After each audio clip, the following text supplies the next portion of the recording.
Salut à tous. Dans cette nouvelle vidéo, je vais vous présenter un vélo électrique, le Sambike LO26. Donc c'est un VTT pliable avec un moteur de 500 watts dans la roue arrière. Il dispose d'une suspension avant, d'une suspension centrale on va dire. Il dispose de 26 vitesses, 3 plateaux à l'avant, 7 plateaux, 7 pignons à l'arrière. On peut voir derrière le moteur.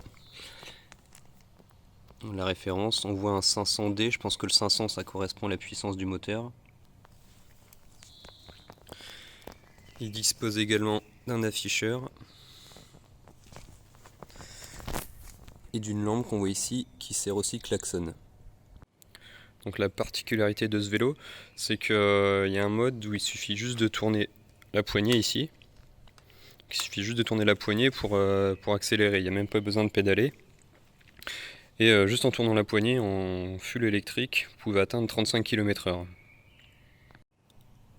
Donc je fais un petit tour du vélo, je vous explique comment il fonctionne et puis direct après je mets une vidéo de l'utilisation que j'ai filmée avec ma GoPro. Vous pouvez voir maintenant dans la vidéo une photo du colis quand j'ai reçu le vélo. Donc vous pouvez voir comment c'était livré. Donc le vélo par défaut, donc il y a plusieurs modes d'utilisation. Il y a un mode où dès qu'on pédale, dès qu'on actionne les pédales, le moteur s'enclenche et du coup ça nous fait une assistance au pédalier. Il y a un mode où c'est électrique, entièrement électrique. Donc on avance sans pédaler, juste en tournant la poignée comme un scooter. Et il y a un autre mode, celui que j'ai activé. On peut désactiver l'assistance au pédalage électrique. Donc quand on pédale, il n'y a rien qui s'active. Et si on veut de l'électrique, il suffit juste de tourner la poignée. Donc moi j'ai juste désactivé l'assistance au pédalier. Parce que moi je trouvais que quand j'activais le pédalier, la puissance était trop puissante et du coup j'avais l'impression de pédaler pour rien. Donc pour régler tous ces modes, il y a une notice. Vous voyez, je mettrai le PDF dans la description qui nous dit exactement ce qu'on veut régler. Donc pour commencer, il faut insérer la clé qui est fournie avec, il y en a deux. Donc il faut insérer la clé, la tourner. Après, à l'aide des touches ici, on reste appuyé sur la touche du milieu. Hop, l'écran s'allume. Voilà. Si on reste appuyé sur la flèche du haut, ça nous allume la lumière qui est ici. Et en plus, ça allume le rétroéclairage. Donc voilà, donc là je reste appuyé. Hop, on voit pas grand chose sur parce que je suis au soleil, mais le rétroéclairage est allumé. Et la lampe aussi. Voilà. Le vélo dispose aussi d'un klaxon. Le bouton vert ici. Donc le klaxon il est dans la lampe. Il est assez bruyant d'ailleurs. Je vais appuyer. Donc ensuite sur l'écran, qu'est-ce qu'on retrouve? Donc la vitesse en km/h au-dessus, pourcentage de la batterie. Donc là ça me dit qu'il est allumé, je vais l'éteindre. Voilà. Ici donc c'est les modes. Ça va de 0 à 3, mais on peut régler si on veut mettre de 0 à 9 ou de 0 à 5 pour avoir encore plus de modes de puissance. Alors après, personnellement, je trouve que ça change pas grand chose quand on utilise uniquement. Voilà. Alors moi je trouve que les modes ils changent pas grand chose quand on est uniquement en tournant la poignée. Qu'on soit au mode 1 ou au mode 3, on va toujours pareil à 35 km/h, donc quand la batterie est chargée bien sûr, quand on tourne la poignée. Donc voilà. Donc là je vais vous montrer si je tourne la poignée. Hop, voilà, il part. Donc le moteur de 500 watts est quand même assez efficace. Donc le vélo il est pliable comme je l'ai déjà dit. Pour le plier il suffit de remonter le petit loquet ici, de tirer celui-là, ça c'est dur, voilà. Et là maintenant on peut plier le vélo. Donc là je vais peut-être avoir un petit peu de mal, je vais demander peut-être un peu d'aide.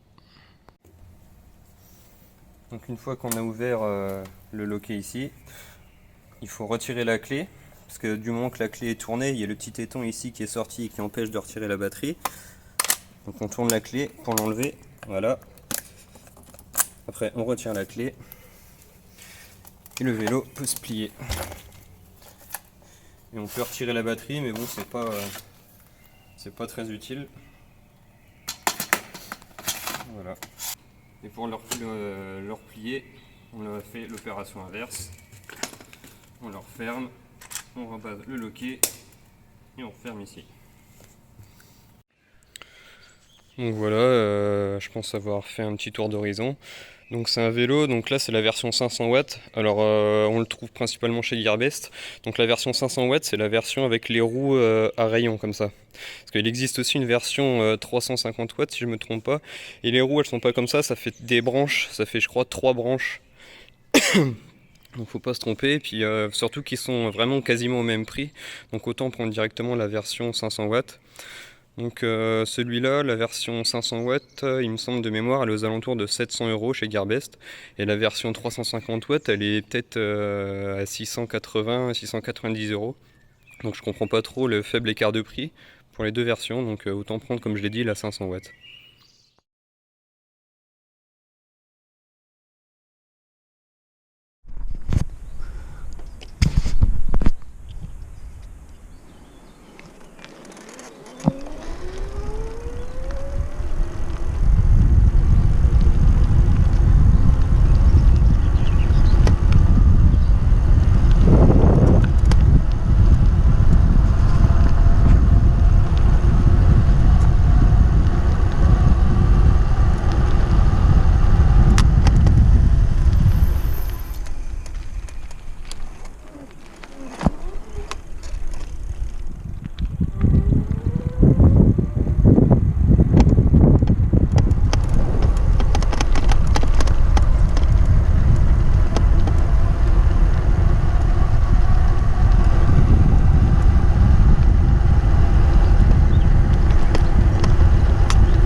Donc voilà, j'en suis vraiment content, et comme vous pouvez voir sur la vidéo, ça envoie quand même pas mal. Le petit écran est quand même pas mal. Le klaxon, c'est un plus non négligeable, on va dire. Je crois que j'ai pas parlé de l'autonomie, mais en entièrement électrique, donc uniquement à la poignée sans pédaler. De mémoire, il me semblait que j'arrivais à faire au moins 40 km. Donc j'ai pas testé en utilisation mixte, parce que j'utilise pas mal en mode feignant. Mais on peut compter sur au moins 50-60 km si on pédale de temps en temps. Donc c'est quand même pas trop mal. Je pense que j'arrive à la fin de la vidéo, donc si vous avez des questions, posez-les moi en commentaire, j'y répondrai volontiers. Et n'hésitez pas à vous abonner si la vidéo vous a plu, ça vous permettra d'avoir une alerte pour voir mes prochaines vidéos, mes prochains tests. A bientôt!